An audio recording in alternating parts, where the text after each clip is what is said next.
Hi, welcome back to Just Checks Out and the Land of Shadows again. Again, welcome to Germany in December where the sun goes down before like 11 o'clock and it's barely on then because, blah, bleh. All right, let's move on to what this episode is about, and it's very simple. It is an audiobook buy list that I've done recently, and I wanted to do it because I've been listening to audiobooks, I've been talking about them recently, and I feel like we need a little bit of conversation about what I bought. So, the audio book buys are pretty simple. They're not that difficult to deal with.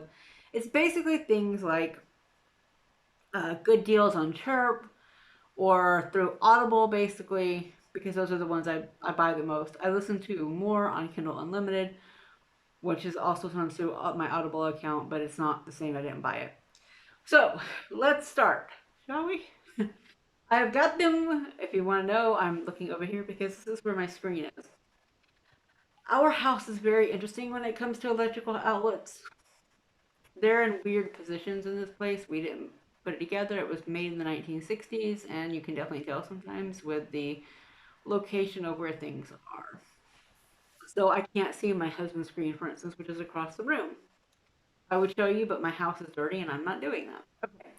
So anyway, as I was ADHDing my way through that moment, I have a list and I've put them into like different categories. There's romance, science fiction and fantasy, and like a general women's fiction type.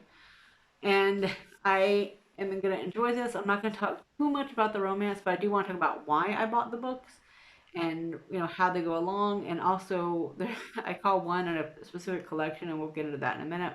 So let's start with romance because it's before S and W.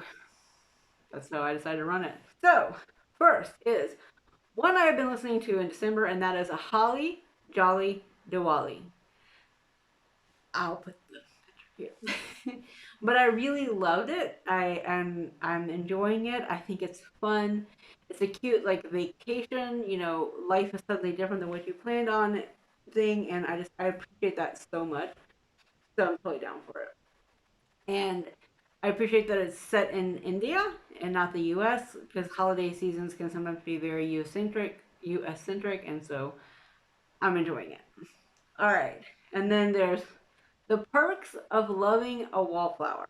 This one is by Erica Ridley, who I love, and I enjoy how she writes. I enjoy the way she does it, and I love The Governess Gambit, which is the first in the series. It's a prequel, and it was a freebie when I grabbed it. Loved it. I bought the Duke Heist this year. 2021 has been very interesting for me, if you haven't noticed. We're going to call that that. But I need to read that before I could read this one. And I got this one because, well, both of these were Audible credits. And I got Wallflower because it's about a non binary protagonist and then and a love interest, and it's sapphic, and I love the way that Ridley can write. I especially like her gothic horror type style romance. It was very interesting. So I was down for that one. All right. And so I kind of got it. Yep. Next up is the Olivia Dade collection. It is not in fact Olivia Dade only, but I'm calling it that because she's one of my safe places. The same way Erica Ridley is a safe place, so is Dade. Dade has got there's something very familiar with the way she writes, and it's something that I appreciate. And I know a lot of people don't always like her because she's an issue romance writer, but I personally appreciate that. As someone who is fat and who is tired of seeing, it's like you either get them fetishized, so like like they have no personality or anything, or they're like a fetishization, or they're used as a, well, you could look like her, and I'm old enough. I'm tired of that media. I'm 40 years old. I've been going through that my entire life. I'm over it. So I'm appreciating that. Now I bought Teach Me and 40 Love on Chirp. They were like I think $2.99, $3.99, somewhere around there, which is an amazing deal for an audiobook. And it's also good for me because I use commutes. But also when I'm going around the house and stuff, I also need audiobooks for that if I'm cleaning the house or something like that. I don't like to sit there and not hear anything. Which is why I usually have YouTube on. but I also like listening to my books when I'm cleaning as well. I don't know, I'm weird. I know. Anyway, so I have those, and those were so highly talked about in the past couple years that I really wanted to read them, but I couldn't afford them, and she put them on for cheap, and I was like, hot dangity dang. I like her work too. She has a lot of independent and also traditionally published, and I appreciate that, and I appreciate how they're each written differently with different focuses. And I know it's not always easy when you're living overseas and you're not at your home, so the fact she can put all these books out is pretty impressive to me. And then also, I have All the Feels. All the Feels, which is a follow up to Spoiler Alert. Spoiler Alert was one of my top 2020 reads and was one of my top romance reads for sure. So I'm very excited to have the follow up, and I'm looking forward to seeing what Alex and Lauren kind of get into. I appreciate it, and I like having that access because the books are really expensive here, like really expensive. So audiobooks are actually sometimes cheaper. And I know, by the way, I know I can get them in other places, but I choose Audible in this because it's easy to access around here, and I feel like that's super important if you're a big reader. So I'm very excited about my Olivia Dade collection for my feel goods when I need to feel good. And that will be coming up because in January and through almost the end of February, I'm going to be finishing out my language course, which is necessary to pass to get access to more availability issues within Germany. So I'm looking forward to it. And then we have the sci-fi. This is again one of those really good deals. I found a 3 book series set in the same world. It's called Dragons of Dawn, and it's three different. I think it's 2 different writers as well. And I just like it because it was over 24 hours. Honestly, I was like, okay, if I'm gonna spend the money more than 99 cents, what can I get? And I got this on Chirp. And I'm going to keep complimenting and saying that if you have access to Chirp, please get it. It's owned by BookBub, which is also where you can find like free deals or good deals. They send out a newsletter every day. But I'm also putting it in here because this is also where I found The Sound of Stars, which is again one of my top reads of 2021 because I just read it this year. You'll find out about it later. After that, we have Rise of the Sparrow. It's a YA.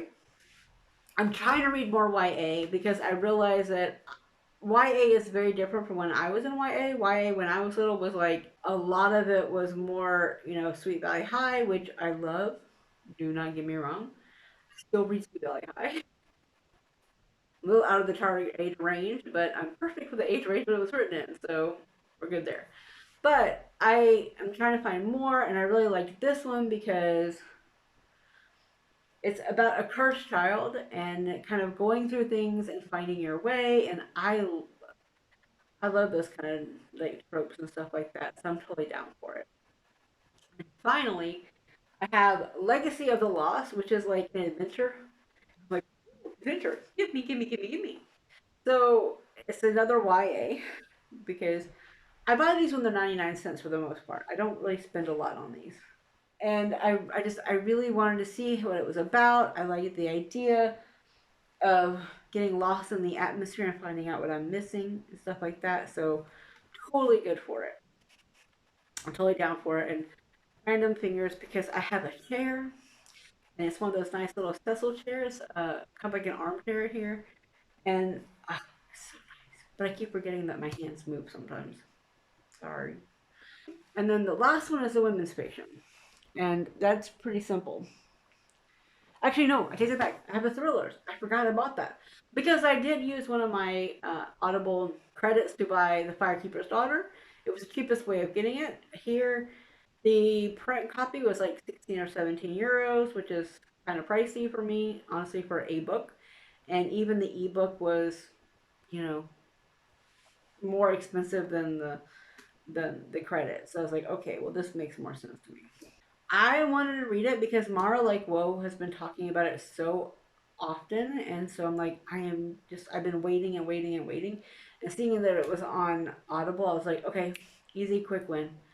I don't know a lot about going into it, and I've done that on purpose. I just know that Mara has talked about it, and I have specifically not listen too deeply because I want to have the element of surprise and to be deeply into what's going on. So I'm looking forward to finding out that. And now I can go to women's fiction. And this is going to be a fairly short video for you guys, which, yay! So, the last two are Cottage on Oceanview and Sweet Beginnings. So, the Cottage on Oceanview I actually bought as an ebook, and then I was like, I don't know if I have the attention span right now to read it. And I saw that it was 99 cents on uh, Chirp, so I was like, cool, we're good. I bought it. So I have both versions if I need to follow along or whatever reason, but I really appreciate that. So that one is bought. And I mostly got it just because it said the Cottage on Oceanview, and I love a starting over story set near the beach. I don't know why. It's just one of those things that I'm just constantly looking forward to reading. I've read a few this year. They didn't get high rankings, but I read them and I want to read more. Simple as that. Now, as for Sweet Beginnings, in my giving tag, I talked about how I love when a book has an inheriting a property trope and idea and a basis, and this one does. And I don't really know much more than that. I have it not played. I have like a bunch of none of these like for the most part are played yet because I'm keeping them for when I need them and when I don't have a lot of money, so I can't afford the subscription services. Because I'm an English speaker and there's not a lot of English books in this part of my country, and it's especially audiobooks, so I kind of want to look for that. So I have all these kind of like ones I can also put back. I've been hoarding them, as it were, because I have quite a few from this year I need to finish as well. Like Queen Mab, which is an audiobook I bought back in January, and I haven't quite finished it. I also have the ebook because it was free one time and I grabbed it. But I try and keep audiobooks like this for those times when money is tight and I still want to listen to a book and I still want to get access to things. So that's what I do. And that's all the audiobooks, guys. That's it. It was like what? A lot. Don't make me math. Please don't make me math. Mathing is not good for me, and it's not good for you because we will be here for another 10 minutes trying to put it together. But needless to say, I think there's probably around like 10 books. I'm really excited about listening to some of them. Some of them I've already started. And I'm holding some of them back for comfort reads. And I think that's going to be a lot of fun. And this hair, it's going to drive me crazy in this video. Sorry.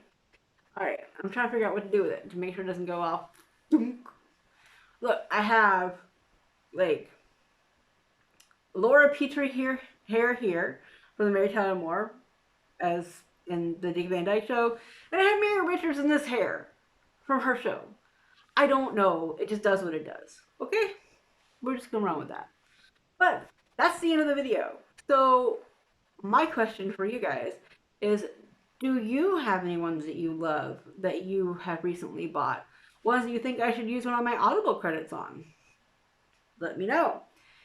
Also, please like, subscribe, and again, comment below because apparently that's what the algorithm likes. But again, I don't care about the algorithm so much as I just want to hear what you guys are interested in so I can create content that you want to keep watching. All right. Thank you so much, and I will talk to you later through the fog. Bye, guys.